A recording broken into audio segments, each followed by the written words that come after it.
Hello, everyone, and welcome to another episode of Aatif Rashid's Book Club. I'm Aatif Rashid, and today we're going to be discussing Cormac McCarthy's masterpiece, Blood Meridian, or The Evening Redness in the West, from 1985. I'm using the full title there, Blood Meridian, or The Evening Redness in the West, partly because I want to give Cormac McCarthy credit for a very evocative title, one that suggests the kind of themes that the novel explores, apocalypse, violence, destructiveness, brutality, redness, etc. We're going to be referring to the novel as Blood Meridian, like most people do, because I think that itself is pithy and evocative. But it's important to get a sense of the full title as well. Now, Blood Meridian is a very popular book. I feel like it's gained more popularity in recent years, and it's come to be regarded as Cormac McCarthy's masterpiece. I believe at the time of its publication, it wasn't necessarily seen that way. The version that I have has on the cover Cormac McCarthy, author of All the Pretty Horses. And for a while, that novel, All the Pretty Horses, was McCarthy's more famous novel, the one he was known for. Now, I have not read All the Pretty Horses. I will at some point. I have heard that it is more conventional than something like Blood Meridian, more mainstream. So it's interesting that over time, that novel has faded from the literary consciousness, and this novel, Blood Meridian, has become widely accepted as McCarthy's masterpiece. We're going to talk about why as we look at this novel. To give you a little sense of it, right? This is a novel about the American frontier, and this is a novel that seeks to undo the romanticized mythology of the American West. It's an extremely violent novel. Sometimes it's described almost as a gothic novel, and there are certainly some passages that border on the surreal, the overwrought, that feel like passages from a horror novel.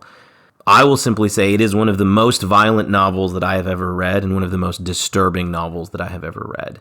And that's partly why I believe it's a masterpiece, because McCarthy goes where few authors are willing to go.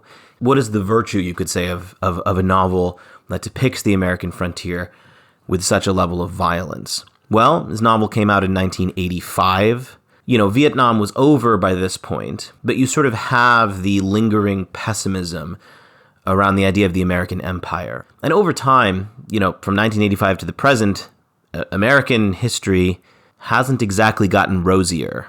If anything, McCarthy's vision of a country founded by violent sadists and developed by violent sadists seems to have borne out. And I think perhaps that's why increasingly, as we move forward into the 21st century, McCarthy's novel is regarded more and more as a masterpiece, rightfully so, I believe. People have also, in terms of American history, people today are also much more critical of the foundational myths of American history. Today, it's very common in high school history classes to be taught that the West is not the West of movies and the West of the cultural imagination, that the West was actually a violent clash, violent conquest by American soldiers, by American frontiersmen. So culturally speaking, we do live in a time period where the myth of the frontier has been undone to some extent. We also acknowledge other moments of American history that kind of show the emptiness of the rhetoric of American exceptionalism. I believe McCarthy would argue that the only exceptional thing here about America and about American conquest of the West is, of course, the exceptional level of violence, which we're going to see. But I think it's interesting that McCarthy wrote this in 1985, and, the culture has sort of caught up to him when it comes to our analysis of America. The culture seems to have come around to his much more pessimistic view of things, which is why I think this book is so popular right now. Now, because of that popularity, I do want to say, my analysis of Blood Meridian is my analysis. I like to read this book in one particular way, kind of through the context of the things that, as you've come to understand on this podcast, the things that I value in literature, things like language. Cormac McCarthy writes sentences in a truly unique kind of way, and we're going to look at some wonderful, beautiful, lyrical, but but also shocking sentences. But also from the context of structure. I do believe that this novel has a very intelligent structure, and you can think about this novel through the character arc of the kid. So I'm going to focus a lot on the kid as a protagonist and the overall character arc that he experiences. And I'm going to focus a lot on the ending of the novel, which I think is the best part of the novel and the place where it all really comes together. As you know, as you can tell from previous podcasts of mine, I'm really interested in character arc as a structuring mechanism for a novel.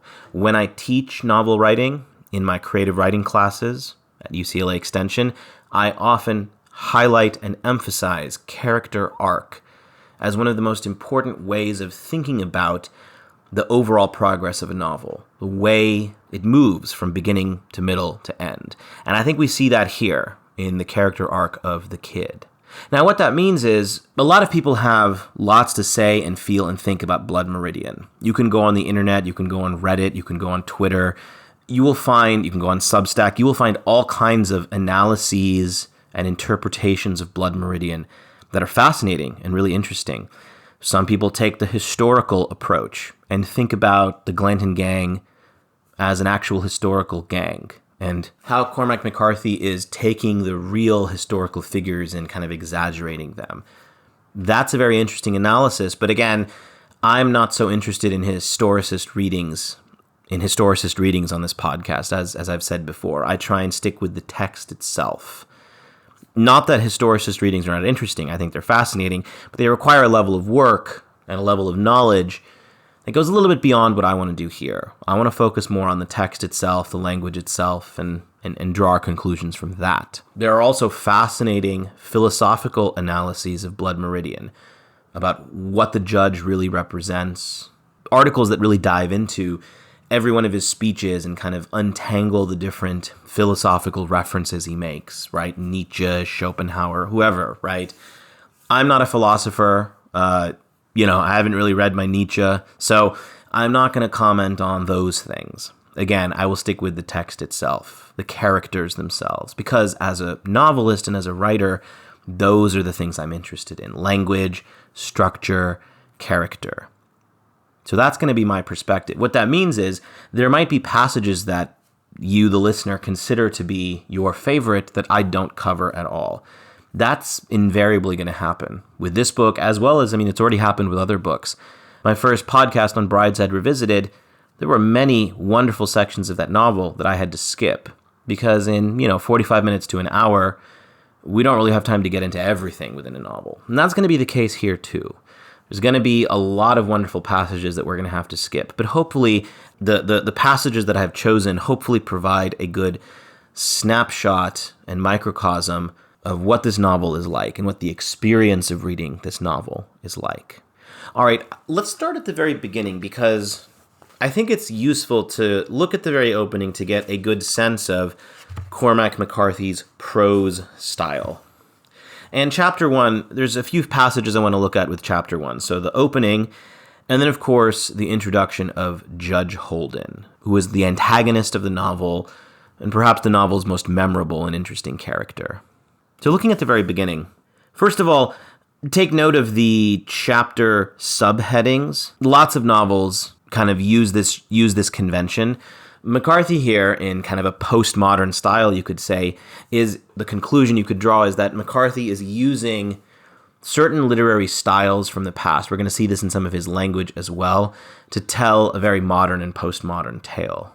And I think that combination, right, of the slightly Baroque, old-fashioned language and details, like these chapter headings, I think the combination of that old-fashioned style with a very brutal contemporary depiction of violence, that clash, that tension is part of McCarthy's thematic point, right? He's unearthing from the past what he feels is the true violence that was under the surface. And I think the use of, an older style to unearth this violence is part of what gives this novel its power. So if we look at the beginning, see the child. He is pale and thin. He wears a thin and ragged linen shirt. He stokes the scullery fire. Outside lie dark-turned fields with rags of snow and darker woods beyond that harbor yet a few last wolves. His folk are known for hewers of wood and drawers of water, but in truth his father has been a schoolmaster. He lies in drink. He quotes from poets whose names are now lost. The boy crouches by the fire and watches him. Night of your birth, 33. The Leonids they were called. God, how the stars did fall. I looked for blackness, holes in the heavens, the dipper stove. The mother dead these 14 years did incubate in her own bosom the creature who would carry her off. The father never speaks her name. The child does not know it. He has a sister in this world that he will not see again. He watches, pale and unwashed. He can neither read nor write, and in him broods already a taste for mindless violence. All history present in that visage, the child, the father of the man. So we have an introduction to our protagonist, the kid, who is referred to here as the child for now. And what is emphasized here about the child? What is emphasized about his youth, his experience? There's a few key things. So McCarthy does a good job of setting up kind of the tone and the feeling and the atmosphere of the novel, right? The references to ragged linen shirt, pale and thin, rags of snow, darker woods, wolves, right? There's lots of imagery in this opening that emphasizes what the rest of the novel is going to feel like. Certain anxiety, terror, fear, darkness, etc. But we also have this interesting tension, right? It says, his folk are known for hewers of wood and drawers of water. So, in other words, people kind of know by reputation that his folk, his parents, right, his family, are workers, basically. They hew wood, they draw water, but in truth, his father has been a schoolmaster. The idea of a schoolmaster, the idea of someone, a man of knowledge, a man of learning, is really important, because as we're going to see with the judge is an extremely violent man. The judge is obviously the kind of embodiment and representation of the violence of the American frontier, but he is also very intellectual. He's very learned. He's very scholarly. And so McCarthy here is creating this connection between kind of the simple frontier folk, the simple work of the frontier, and being a schoolmaster. And we have this image of his father drinking, right, lying there drunk, quoting from poets whose names are now lost. In some way, I think McCarthy is suggesting that, the American frontier, this explosion of violence that occurs on the American frontier, in some way seems to consume the knowledge of the past, right? The poets whose names are now lost. So in other words, America, right, as a country, comes from this lineage, this European lineage of knowledge, of poets, of culture. And on the frontier, that culture becomes lost. Because the kid, right, as we see, what does it say about the kid down below, right? His mother died. His father never speaks her name. He has a sister he's never going to know. He can neither read nor write. So the father was a schoolmaster. The father could quote poets. His son can't read or write. The culture, the lineage of culture is disappearing in the next generation. Instead, what replaces books, what replaces reading and writing? A taste for mindless violence. And it's important that in the first three, paragraphs, this is the big fact that's emphasized about the kid. A taste for mindless violence. Now, as I said, this book is going to follow the kid on this journey, on this arc, as he joins the Glanton gang and commits mindless violence. But the question is going to be, does the kid's character arc at the end also end with him committing mindless violence? And I'm going to argue here that no, it doesn't. And the kid's progress through this novel is a movement from mindless violence towards a conscience. That's the character arc that the kid experiences. he transforms from a character associated with mindless violence into someone who feels a profound guilt for the things that he has done. And we're going to see sections at the end where this is essentially what the judge accuses him of. The judge basically says, "You're too good. You have too much of a conscience." And so we're going to trace that character arc and look at different moments of that.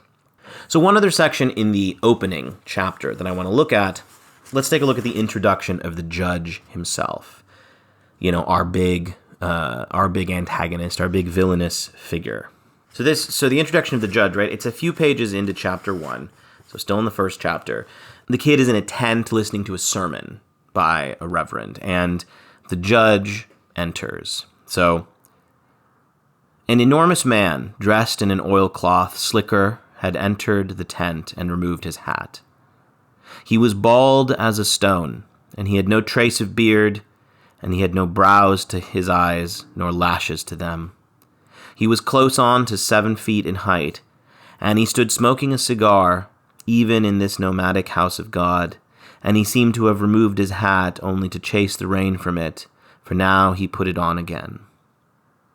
So that's our first introduction to the judge, right? He's enormous, he's 7 feet tall, he's bald, he's hairless, he's smoking a cigar, and he has this hat, right, that he takes off and then puts back on.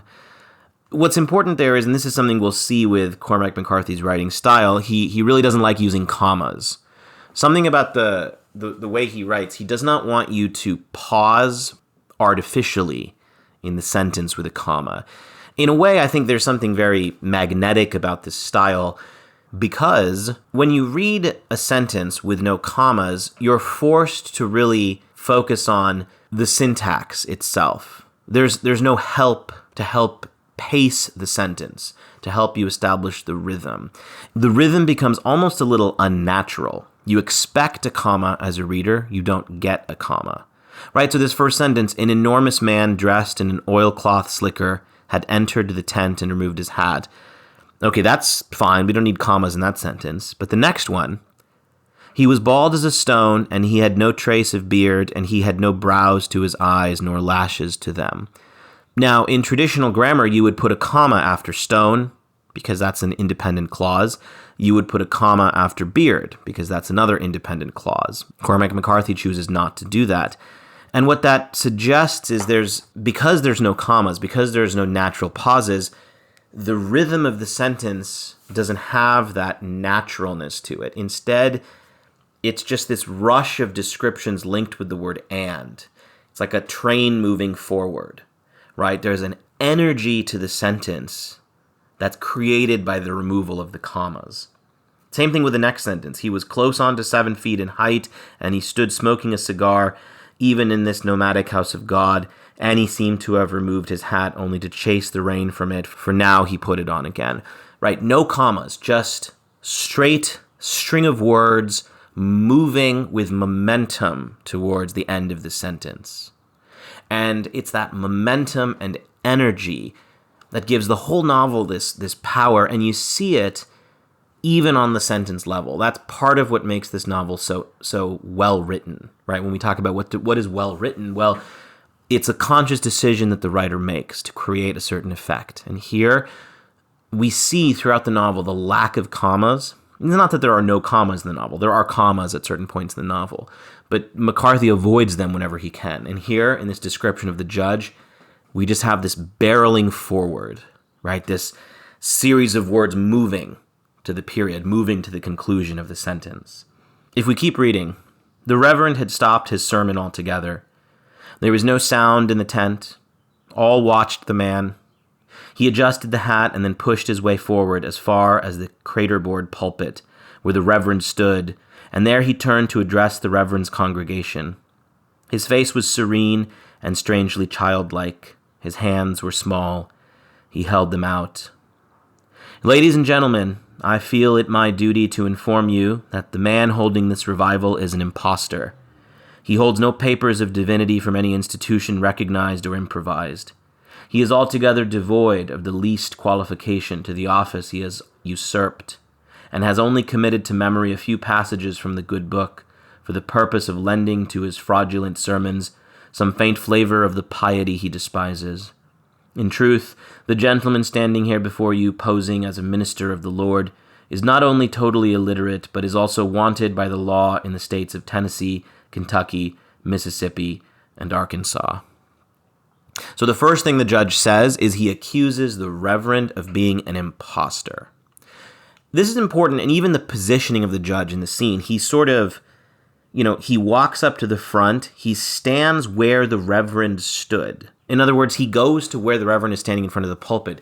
The judge essentially becomes an alternative to the reverend. I think symbolically this is really important because the judge is often described in the novel as a devil, a figure who is like a devil, a demon, an evil spirit, an incarnation of pure evil. And we see that in the very beginning, the very first introduction of the judge, standing in front of the crowd at the reverend's pulpit and claiming that the reverend is an imposter, immediately creating tension around the question of faith and God and divinity. So that's our introduction to the judge. Again, McCarthy is doing a lot of great setup in the opening chapter of the novel, right? So a few pages in, we're introduced to the kid. We understand the kid is associated with mindless violence and has lost, in some ways, or never really learned the ability to read and write, even though his father was a schoolmaster. And then we have the judge, this figure who is clearly very erudite from the way he speaks, but is also associated with evil. So if we jump ahead a little bit, I want to look at a passage in chapter 4, which I think is an exemplary passage that really showcases McCarthy's writing style. So this is actually quite a famous passage. This is when the Comanches attack Captain White and his band. So this is, the kid has not yet joined the Glanton gang. So this is still early in the novel. But we get this wonderful, I shouldn't really say wonderful, this terrible, terrifying description of this clash between Captain White's band and the Comanches. And this is, when I was reading this novel the first time, I remember it was this passage in particular that really solidified for me how unique Cormac McCarthy's writing style really was, how singular it was, how different from anything I'd read before. So let's look at this paragraph. It's a long paragraph, but I think it's worth reading in full to get the escalation, to get the buildup, to get the sort of overall feeling that he creates as this attack happens. The first of the herd began to swing past them in a pall of yellow dust. Rangy, salt-ribbed cattle with horns that grew a-goggle, and no two alike, and small thin mules, coal-black, that shouldered one another and reared their mallet-shaped heads above the backs of the others, and then more cattle, and finally the first of the herders riding up the outer side and keeping the stock between themselves and the mounted company. Behind them came a herd of several hundred ponies. The sergeant looked for Candelario. He kept backing along the ranks, but he could not find him. He nudged his horse through the column and moved up the far side. The lattermost of the drovers were now coming through the dust, and the captain was gesturing and shouting. The ponies had begun to veer off from the herd, and the drovers were beating their way toward this armed company met with on the plain. Already you could see through the dust on the ponies' hides the painted chevrons and the hands and rising suns and birds and fish of every device, like the shade of old work through sizing on a canvas. And now, too, you could hear above the pounding of the unshod hooves, the piping of the quena, flutes made from human bones, and some among the company had begun to saw back on their mounts, and some to mill in confusion, when up from the offside of those ponies there rose a fabled horde of mounted lancers and archers, bearing shields bedight with bits of broken mirror glass, that cast 1,000 unpierced suns against the eyes of their enemies. A legion of horribles, hundreds in number, half naked or clad in costumes Attic or biblical, or wardrobed out of a fevered dream, with the skins of animals and silk finery and pieces of uniform, still tracked with the blood of prior owners, coats of slain dragoons, frogged and braided cavalry jackets, one in a stovepipe hat, and one with an umbrella, and one in white stockings and a blood-stained wedding veil, and some in headgear of crane feathers or rawhide helmets that bore the horns of bull or buffalo, and one in a pigeon-tailed coat, worn backwards and otherwise naked, and one in the armor of a Spanish conquistador, the breastplate and pauldrons deeply dented with old blows of mace or saber done in another country by men whose very bones were dust, and many with their braids spliced up with the hair of other beasts,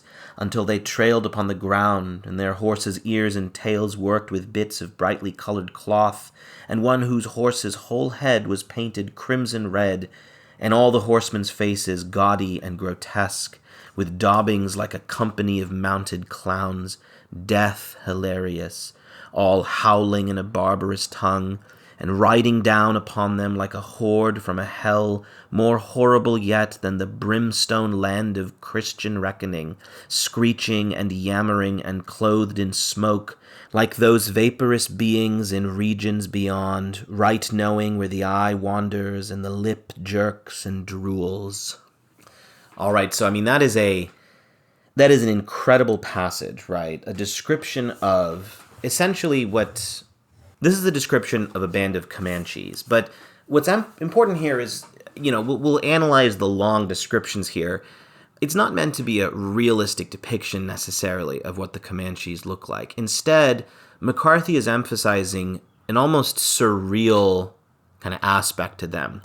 The phrase, a company of mounted clowns, death hilarious, right? That's quite telling. Part of this is that we are put in the perspective of the Americans, right, of Captain White's band as they see the Comanches emerge from the dust, right? The beginning of that passage, already you could see through the dust on the ponies' hides, the painted chevrons and hands and rising suns and birds and fish of every device. So you see the kind of imagery painted on the ponies' hides. That's the first thing you see. And so we are put in the perspective of the band as it's about to be attacked. A few other things to note, right, in the sentence. Well, first of all, the syntax and the grammar. It is obviously an extremely long sentence, especially the one that starts with the phrase, a legion of horribles, hundreds in number. Again, no commas to separate each one of those descriptions. Every time he says, and one whose horse's head was painted crimson, and one, etc., etc., etc., and one, etc., etc., etc. Each time he describes a single Comanche warrior, he does not separate them with a comma. And once again, as with the previous sentence, it creates this momentum, this intensity as we go straight forward, right? This intensity in the sentence. It mimics the feeling, the lack of commas mimics the feeling of this band suddenly and swiftly falling upon us. More than that, right, we have words that McCarthy uses that are old-fashioned and that kind of combine with this old-fashioned syntax. So the phrase, half naked or clad in costumes, Attic or biblical. Attic is a reference to ancient Greece. Attic was a reference to the region known as Attica, right? Basically ancient Athens. So obviously that doesn't make sense if you think about it, right? Because the Comanches, they're Native Americans. They would not have had any cultural connection to ancient Greece. And yet he uses that word intentionally. So on the one hand, I like the way, syntactically, right, it's an adjective describing the costumes that they are wearing, right? Clad in costumes, Attic or biblical. First of all, he doesn't say biblical or Attic costumes or Attic or biblical costumes. The adjectives don't go in front of the noun, they come after the noun. That in and of itself is a slightly Baroque, old-fashioned way of writing. When you take the adjective and you put it after the noun. He does that later when he uses the phrase death hilarious. Same effect, right? It gives it this old-fashioned twang, right? It gives it this old-fashioned sound and rhythm. But then why are they described as being dressed in costumes Attic or biblical? Well, this is, I think, where the postmodern kind of aspect comes in. I love this passage because I feel like the Comanches are like a postmodern raiding party. That's essentially what they are here. They have taken little bits and pieces of the different groups they have defeated in battle, and they've adopted the costumes, they've adopted the weapons, the armor of the different groups that they've been fighting. Implicitly, that their entire band has been fighting for a long time. And what you end up with, essentially, is this really fascinating postmodern pastiche of different European cultures who have clashed with the Comanche and who the Comanche have defeated. I mean, obviously, the horses themselves, the fact that the Comanche are on horses. Horses, remember, were brought to the Americas during the Columbian Exchange. They were not native to the Americas. So the horses themselves are an adoption, something that the Comanches have adopted and taken up. But every one of these descriptions, right, pieces of uniform still tracked with the blood of prior owners. And what are the different uniforms? The coats of slain dragoons, right? A dragoon is basically a soldier, a European soldier, usually one who rides a horse. And then they use the word frogged and braided cavalry jackets, a stovepipe hat, an umbrella, white stockings, and even a wedding veil, right? So it's almost comical, right, if you imagine these Comanches holding umbrellas, wedding veils, white stockings, and a stovepipe hat. They also later are described as having the armor of Spanish conquistadors, right, breastplate and pauldron. And it's even emphasized that the breastplate, right, and the pauldrons are dented with old blows of mace or saber done in another country. The idea is, the Comanches have this armor from a Spanish conquistador, and the dents in the armor were probably done in Spain, right, in another country. But the idea here is that these Comanches have kind of taken up all the littered fragments of these Europeans who have tried to conquer this land, and they've combined them all together into this kind of horrifying postmodern amalgamation, right? This postmodern assemblage of images associated with European conquests. And now they attack. And so what I love about that passage, what's so meaningful about that passage, though, is, again, why does McCarthy choose to make the Comanches, to depict the Comanches, not as they might have actually been attired? I mean, they were raiders, right? They did pick up, right, some of the objects left behind by the people they defeated. But McCarthy really leans into that imagery and heightens and exaggerates it to almost a Gothic level, right? Especially that line about describing them as mounted clowns, right? From a hell more horrible yet than the brimstone land of Christian reckoning. But what's fascinating is this hellishness is actually the result of European cultural objects that the Comanches have taken and repurposed. And so I think McCarthy is sort of saying, what is the hell that is being visited upon Captain White? What is the hell being visited upon these Europeans, these Americans? It's a hell of their own making. It's the detritus and remnants of former conquering bands who failed. I think this is a very profound thematic statement that, McCarthy is saying the violence of the frontier is not a new kind of horror that the Europeans have never encountered before. It is their own horror reflected back on them. And he even uses the image of a mirror. So the shields that these Comanches are holding are described as shields bedight with bits of broken mirror glass that cast 1,000 unpieced suns against the eyes of their enemies. The word bedight, by the way, is a wonderful archaic word. It means essentially adorned, right? Decorated with. Again, a kind of word that really signals the old-fashionedness of McCarthy's prose.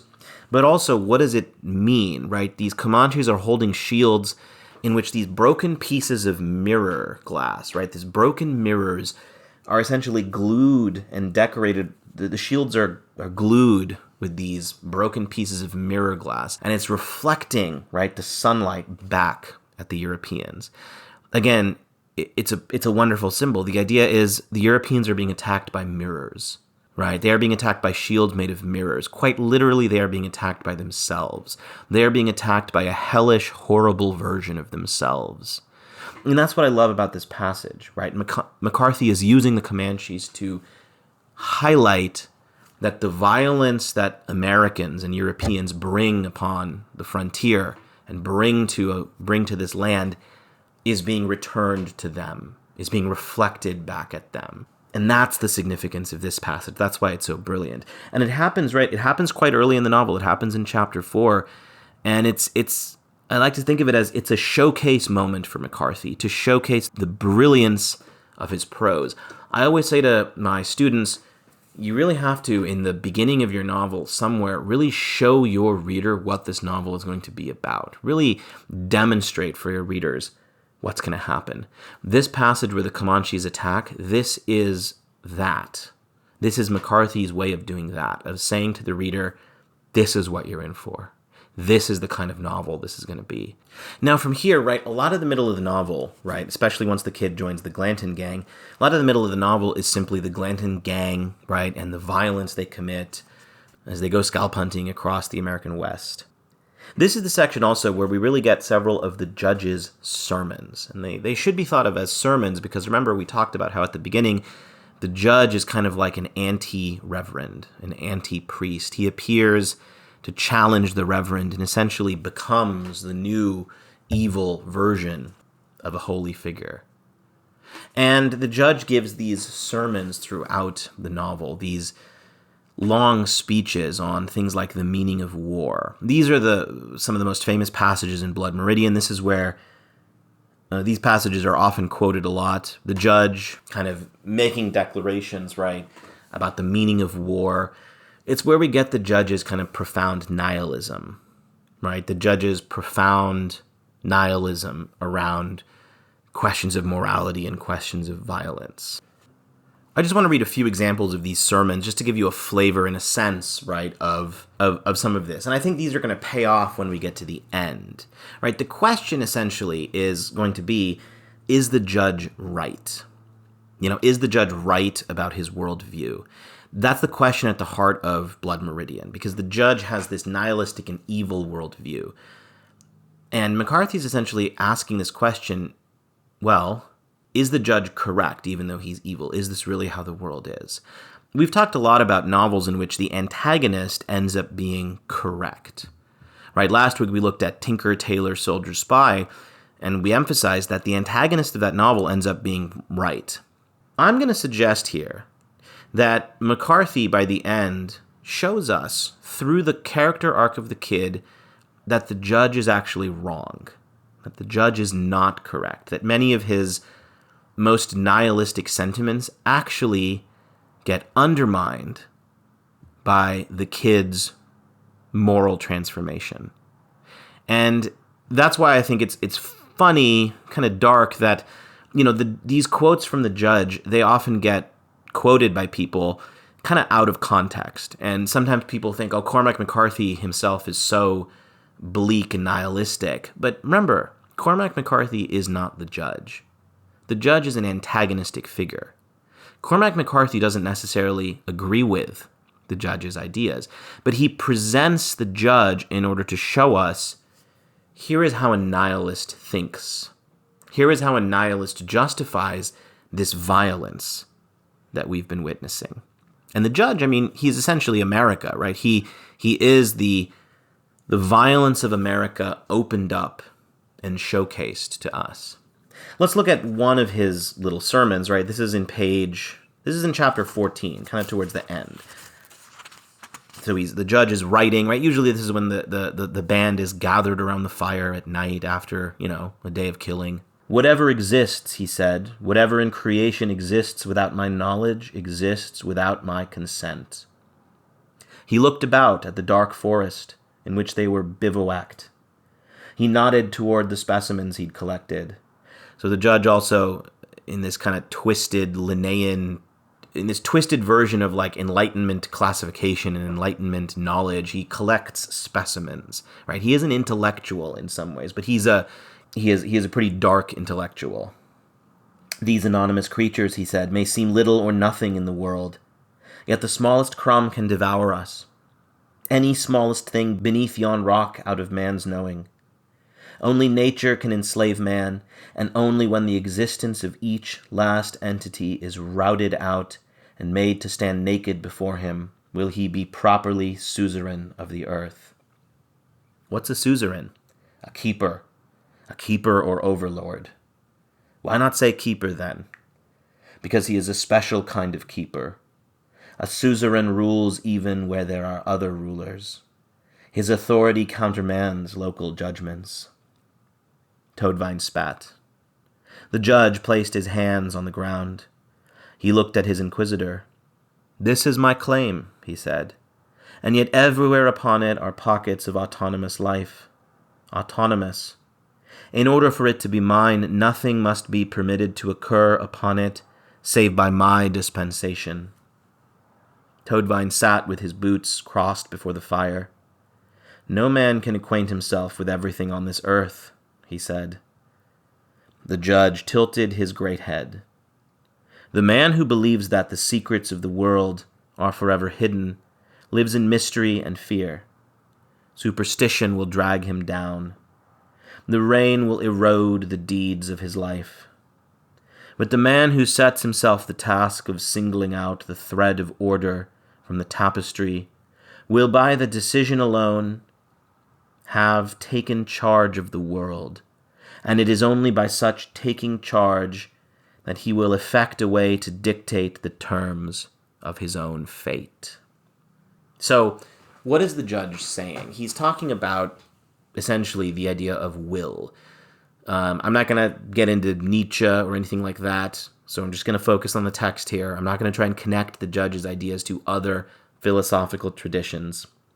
But if we focus on what the judge says himself, he's essentially trying to assert control over nature, right? He is talking to Toadvine, one of the characters, and he's saying, whatever exists in creation without my knowledge exists without my consent. It's a very solipsistic way of thinking, right? That you have to basically consent to things existing for them to exist, right? That the only thing that exists is stuff that you have deemed worthy of existence. In other words, the judge is saying you, or in this case he himself, the judge, is the center of the universe. His mind, his will, his desires, right? It's a very kind of dark, individualistic, solipsistic way of looking at the world. That nothing exists beyond his individual knowledge, beyond his individual consent. And for the judge, this is a way of making order out of chaos, right? What does he say? There's a tapestry, right? He says, the man who sets himself the task of singling out the thread of order from the tapestry will have taken charge of the world. In other words, you have to single out a thread of order in this vast tapestry that is the world, right? This vast chaotic tapestry. And that's how you take charge of the world. And according to the judge, that's how you dictate the terms of your own fate. In other words, it's this radical idea, this radical kind of dark idea of taking control of your own fate through your will. And we can connect this to the violence that we've seen in the novel, right? All the violence that the judge and the Glanton gang commits, according to the judge, it's their way of taking control of the world. It's their way of asserting their will and their control over the world. But I like this passage because I want us to, when we get to the end, think about this through the perspective of the kid. Because the question is going to be, in what way does the kid dictate the terms of his own fate? What's interesting about the end of the novel is that even though the kid is killed by the judge, I believe there is a moral victory in the kid's death. Because the kid essentially does what the judge is describing here. Only the kind of natural world that he is opposing is the judge himself. The judge kind of becomes this idea of nature, right? This idea of evil. And the kid stands up to him, and yes, he dies, but in a way, the kid dictated the terms of his own fate. He did not become evil like the judge. So what I like about this passage is the judge presents this as a kind of nihilistic justification of violence. By the end of the novel, the kid is going to take this, kind of turn it on its head, and turn it back into a kind of moral reordering of the universe, as opposed to a more nihilistic version of it. We're going to see that more as we get to the end, when it pays off. So, towards the end of the novel, after the Glanton gang has been defeated, right, by the Yuma, they've been killed, and the kid and a few others escape. There's a few moments I want to look at. So first, one quick line at the end of chapter 21, which I think sets up a lot in terms of how this novel ends. So, the kid is hiding and the judge is looking for him, and the judge is kind of shouting, right, talking to him, and he says, "There's a flawed place in the fabric of your heart. Do you think I could not know? You alone were mutinous. You alone reserved in your soul some corner of clemency for the heathen." So what is the judge accusing the kid of here? He's accusing the kid of having some sympathy, some clemency for the heathen. He's saying there was a flawed place in the fabric of your heart. In other words, from the judge's perspective, this is a flaw, because the kid still has an inkling of morality. The kid is not a creature of mindless violence. And the judge is basically saying to him, this is a flaw in your heart. Because remember, from the judge's perspective, there's no room for morality, right? Morality is meaningless. Good and evil are meaningless. Violence and war are just the natural things in the world. And as human beings, all they have to do is assert their order and control over it. And so what the judge is sort of saying here is that he's disappointed in the kid for having this inkling of clemency for the heathen, for the people, right, that they were sent out to kill.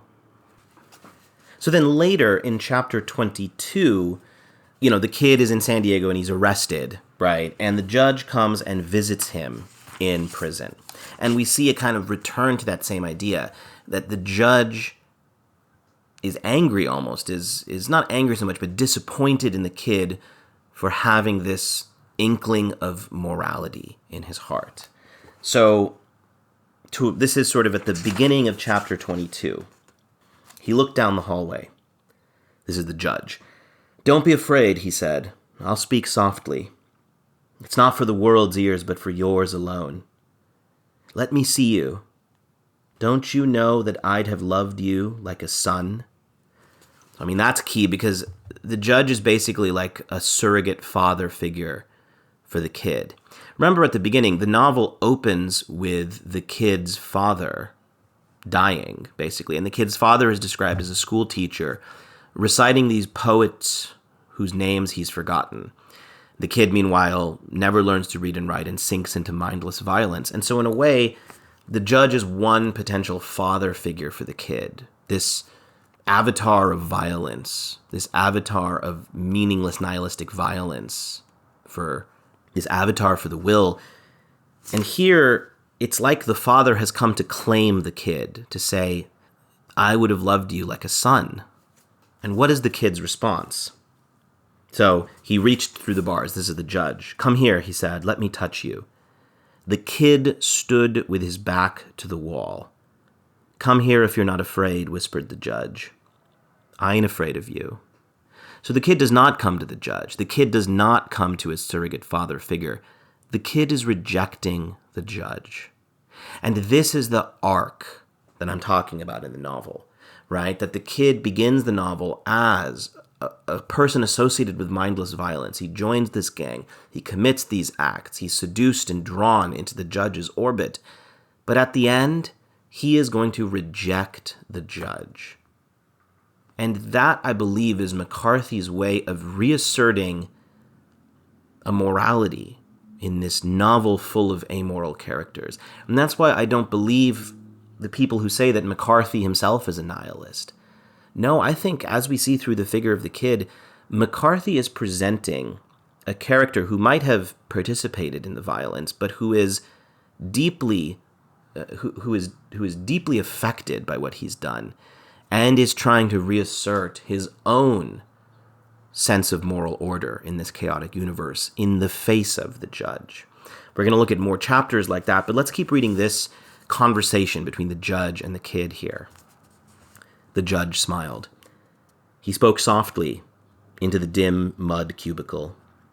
You came forward, he said, to take part in a work, but you were a witness against yourself. You sat in judgment on your own deeds. You put your own allowances before the judgments of history, and you broke with the body of which you were pledged a part and poisoned it in all its enterprise. Hear me, man. I spoke in the desert for you and you only, and you turned a deaf ear to me.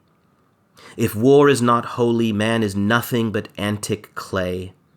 Even the Cretan acted in good faith according to his parts. For it was required of no man to give more than he possessed, nor was any man's share compared to another's. Only each was called upon to empty out his heart into the common, and one did not. Can you tell me who that one was? It was you, whispered the kid. You were the one. So, what are the judge and the kid disagreeing about here? What are they talking about? So the judge is basically saying to the kid, you were part of this group, this gang, right? You took part in this work, but you became a witness against yourself. In other words, he's saying to the kid, you judged yourself for the actions that you did. You had a sense of morality, basically. You sat in judgment on your own deeds.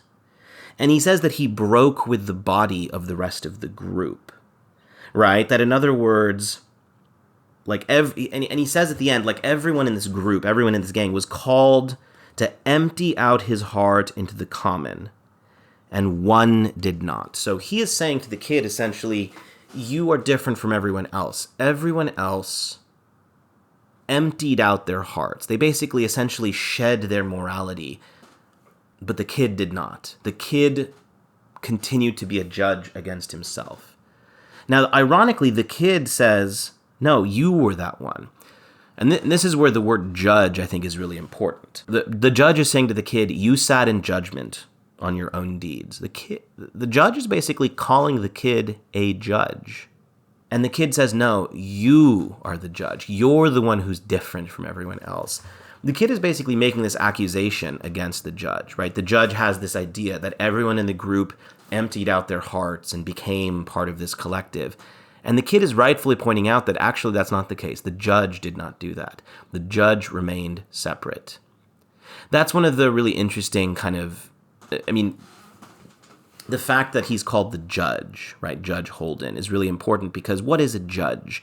A judge is someone who determines the moral, who determines these moral questions, these legal questions, yes, but behind the idea of the law is, of course, also this question of morality. Obviously, God is a kind of judge, and so there's biblical connections in the judge's title. But in a way, what we have here is the judge is angry because the kid dared to judge his own actions. The kid dared to have a sense of moral judgment. And this makes the judge upset. This makes the judge disappointed in the kid, who he'd hoped would be a kind of surrogate son for him. So we see this rejection, right? We see this break now between the judge and the kid. Now, the next part of the novel, right? The kid is eventually released from jail, and years pass. Now, this is my favorite part of the novel. Years pass, and the kid grows old. And essentially at this part, he's no longer referred to as the kid there, he's referred to as the man. I don't want to read the whole ending here, though I could, right? Because I think these last 3 chapters to me are really the highlight of the novel. This is where Cormac McCarthy brings it all together in such a brilliant way. I really want to look at a few paragraphs, though, a few little sections. So let's first look at the end of chapter 22. So at this point, we've jumped ahead. The kid is now 28 years old, and, he's doing these different jobs, this different work. And he comes across a band of penitents. So, description down at the bottom, towards the end of chapter 22. Let's just look at this and we'll interpret what it means. He first saw them laboring over the plain in the dusk among flowering ocotillo that burned in the final light like horned candelabra. They were led by a pitero piping a reed, and then in procession, a clanging of tambourines and matracas, and men naked to the waist in black capes and hoods, who flailed themselves with whips of braided yucca, and men who bore on their naked backs great loads of chola, and a man tied to a rope who was pulled this way and that by his companions, and a hooded man in a white robe who bore a heavy wooden cross on his shoulders. They were all of them barefoot, and they left a trail of blood across the rocks, and they were followed by a rude carreta, in which sat a carved wooden skeleton, who rattled along stiffly holding before him a bow and arrow. He shared his cart with a load of stones, and they went trundling over the rocks, drawn by ropes tied to the heads and ankles of the bearers, and accompanied by a deputation of women, who carried small desert flowers in their folded hands, or torches of sotol, or primitive lanterns of pierced tin. So he's describing this group of penitents, and this is one of the few descriptions of the novel that's not very horrific, right? It's almost beautiful in the kind of lyrical way McCarthy writes it. These little details to emphasize this kind of tragic procession. The image of the blood across the rocks, of course, is very telling, and the image of the wooden skeleton in the wooden cart. I mean, there are these images of death and violence, but what we see here is, we've seen a novel full of death and full of violence, and now we have an image of repentance. A group of Catholics in this procession trying to repent for their sins, and implicitly and by extension for the sins of this whole land, for the sins of the kid who is now a man. If we keep reading, this troubled sect traversed slowly the ground under the bluff, where the watchers stood and made their way over the broken scree of a fan washed out of the draw above them, and wailing and piping and clanging they passed between the granite walls into the upper valley, and disappeared in the coming darkness like heralds of some unspeakable calamity, leaving only bloody footprints on the stone. So it's quite an image there. And again, the emphasis is, right, they are wailing and piping and clanging as they pass the walls and disappear, right? Heralds of some unspeakable calamity.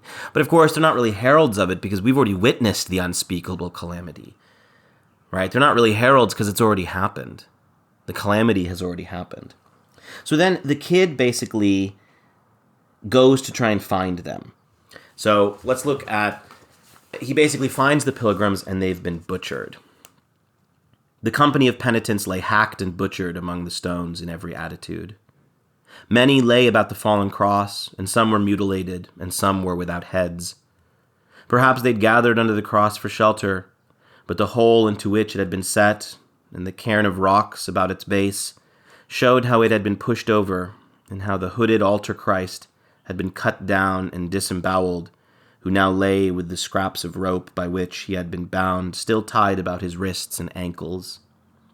The kid rose and looked about at this desolate scene, and then he saw alone and upright in a small niche in the rocks, an old woman kneeling in a faded rebozo, with her eyes cast down. So, right, he finds the company of penitents, and they've all been hacked and butchered. And specifically the Christ, right, the penitent himself, the one who's performing as Christ, the one who's playing as Christ, he has been cut down and disemboweled, right? I mean, that's quite a stark and dark image, right? The idea that Christ himself has been murdered, has been cut down and disemboweled, or this representation of Christ himself.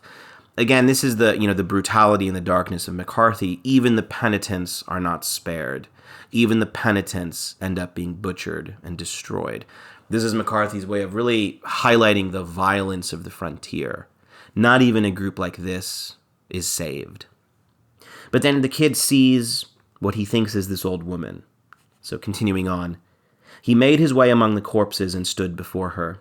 She was very old, and her face was gray and leathery, and sand had collected in the folds of her clothing. She did not look up. The shawl that covered her head was much faded of its color, yet it bore like a patent woven into the fabric of the figures of stars and quarter moons and other insignia of a provenance unknown to him. He spoke to her in a low voice. He told her that he was an American, and that he was a long way from the country of his birth, and that he had no family, and that he had traveled much and seen many things, and had been at war and endured hardships. He told her that he would convey her to a safe place, some party of her country people who would welcome her, and that she should join them, for he could not leave her in this place, or she would surely die. He knelt on one knee, resting his rifle before him like a staff. "Abuelita," he said, "no puedes escucharme." He reached into the little cove and touched her arm. She moved slightly, her whole body light and rigid. She weighed nothing. She was just a dried shell, and she had been dead in that place for years. So what an image there to end this penultimate chapter. What is so profound about that is the kid confesses to her.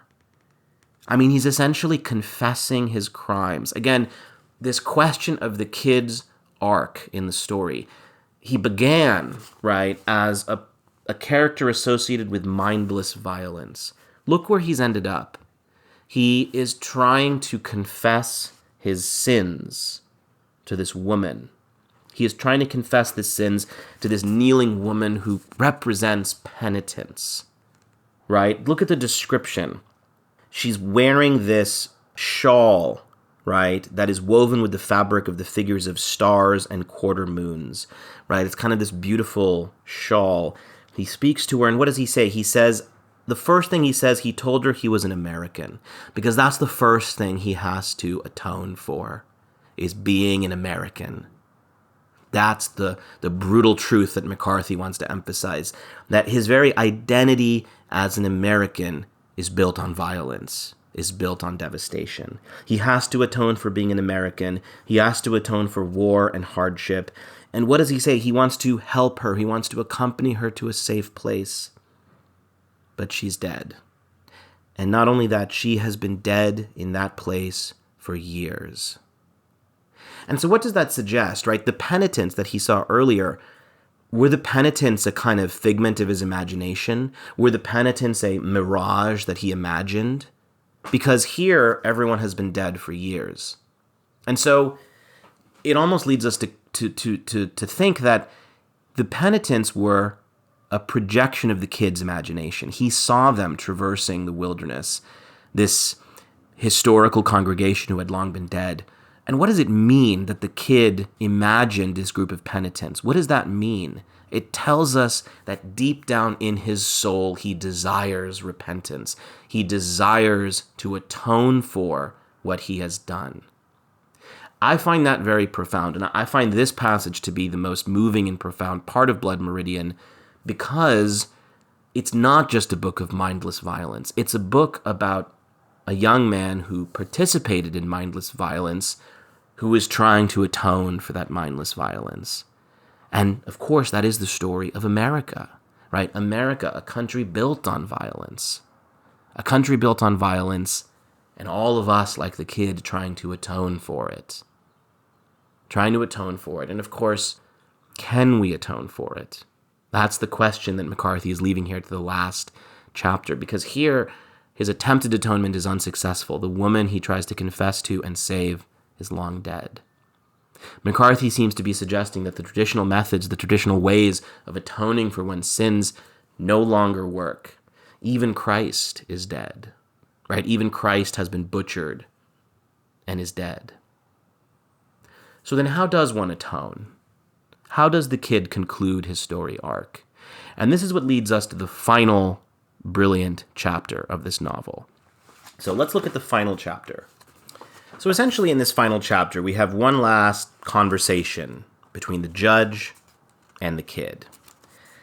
Now, the kid is no longer the kid at this point. He's the man, right? He's older now. He's in his 40s. But let's look at this section, right? So towards the end, basically there's a dance going on in this saloon, right?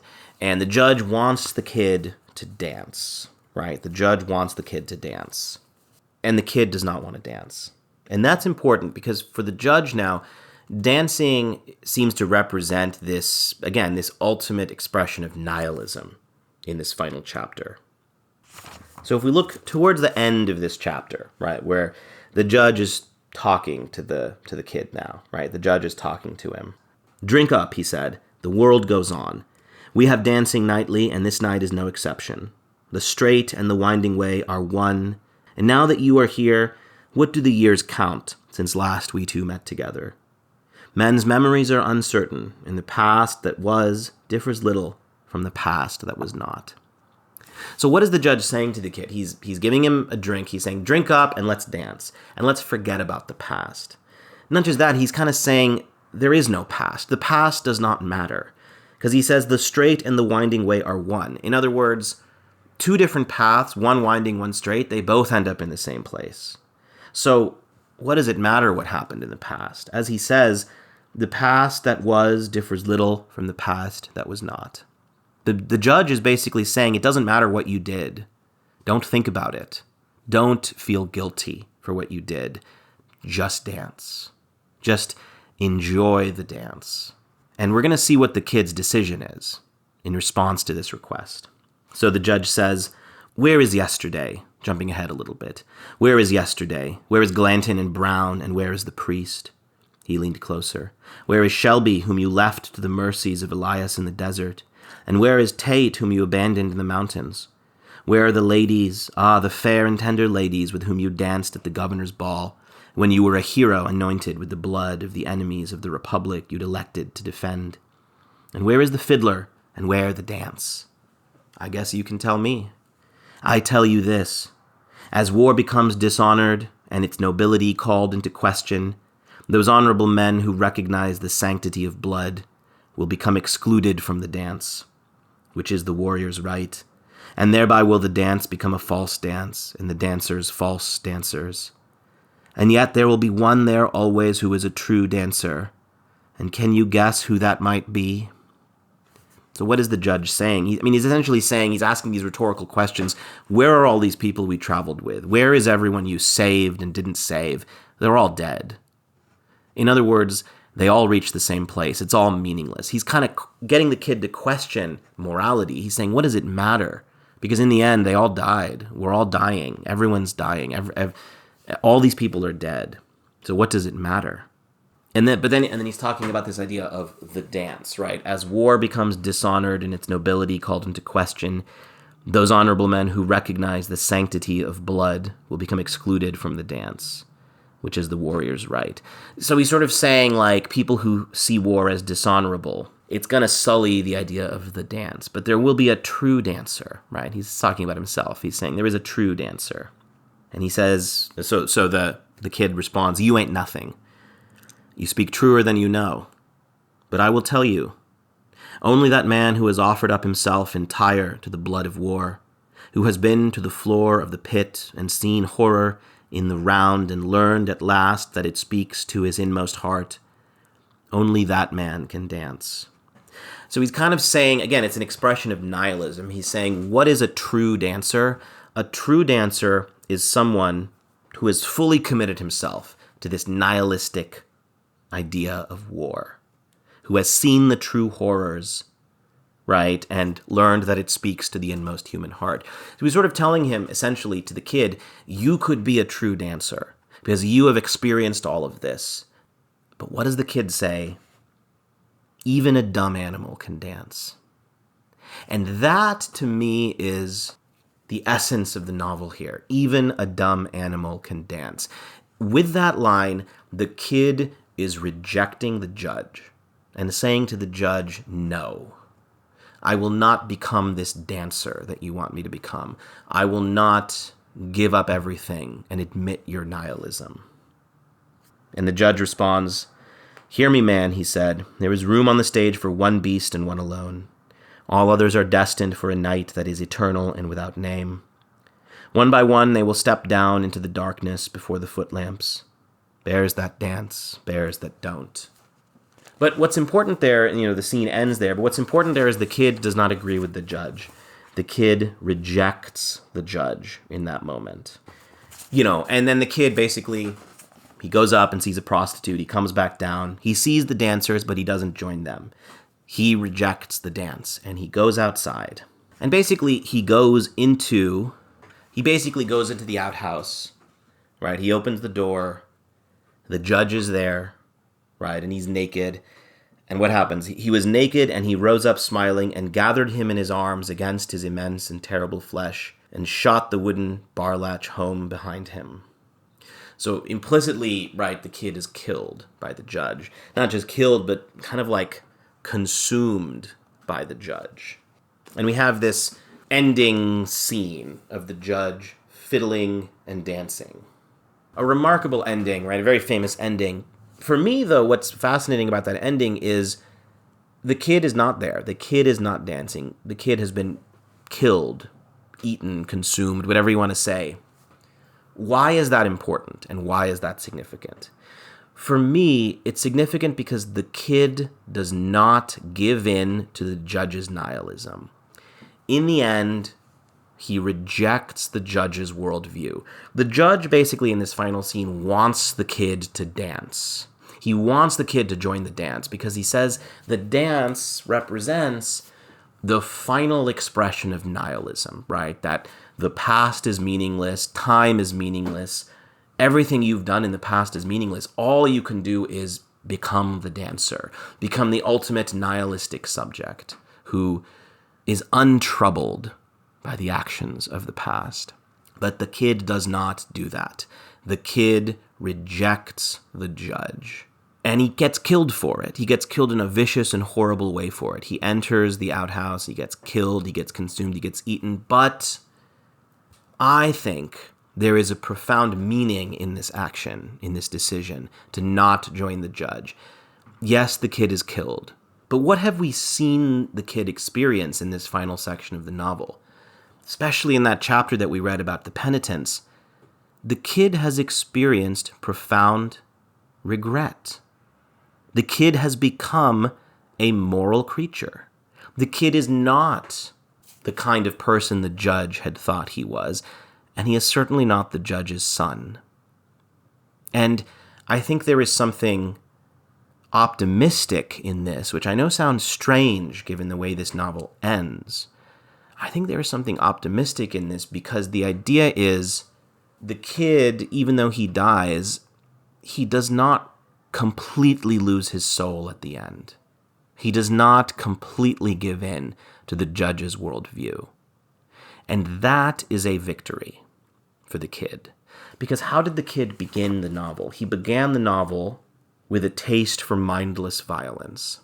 He ends the novel as a moral creature who accepts his death at the hands of this incarnation of pure evil. That, in a way, is a moral victory for the kid. And that's the arc that he experiences over the course of the novel. And that's what I think is so profound and beautiful about the novel and the way it ends. Now, obviously, there's one more section, right? An epilogue, which we're not going to talk about, but you can read the epilogue. The epilogue basically concludes with, right, this sort of final image of the development of the frontier. But the idea is, from the perspective of the kid, this is a novel about personal transformation in the face of profound evil.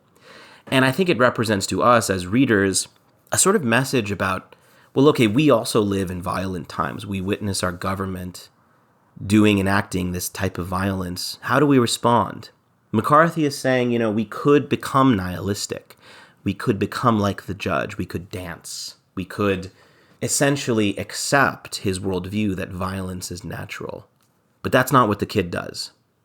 The kid does not accept that worldview. The kid is penitent. The kid is repentant. The kid wants absolution. He doesn't get absolution, but he wants it. And that desire for absolution is enough to make him a moral subject. And that's why the judge has to kill him in the end. Because in the end, he does not become like the judge. He does not let go all his morality. He clings to it even at the end. What is that final line that he says to the judge? The last thing he says to the judge? Even a dumb animal can dance. What he's saying is, I will not become a dumb animal. I am still a person. I think that's very profound. He rejects the choice of becoming a dumb animal. And so even though he is killed at the end, his decision at the end, I think, is very meaningful. Now, again, like I said at the beginning, this is my interpretation of Blood Meridian. My focus is always on language, as I've said, and on character arc and structure. I know other people have had a very different reading of the novel. Some people might question my insistence that the novel retains a moral center. And that's okay. I understand that novels have multiple interpretations. That's what makes the greatest novels so brilliant, is that one person can read something and have one experience, and then another person can read it simultaneously, have a totally different experience. Not totally different, but maybe in some meaningful ways different. The same thing can be true, of course, of multiple times that you read it. Maybe you read this novel the first time and you feel it's nihilistic and brutal. That's what I felt the first time. Reading it again, the second time, I saw something much more profound in it. I saw the glimmer of this morality in it, right? The glimmer of this morality in the arc of the kid. However you read it, though, I recommend reading it. I recommend experiencing it. It's not an easy novel to read. It's a very brutal, very intense, very dark novel. But I think the fact that it is so popular now and so widely read speaks to what we look for in novels. We don't just look for comfort, right? We don't just look for something easy. We look for meaning. And that's what McCarthy has given us here. In this brutal and dark novel, he has given us a profound vision of meaning. And we're going to look at other McCarthy novels in the future and how they intersect with and play off of this one. But this is the one to start with, I think, because I believe it's the best and most profound articulation of some of his ideas about violence and about morality. So thank you for listening, as always. If you liked what you heard, please like, subscribe, and share. And yeah, I'll see you all next time.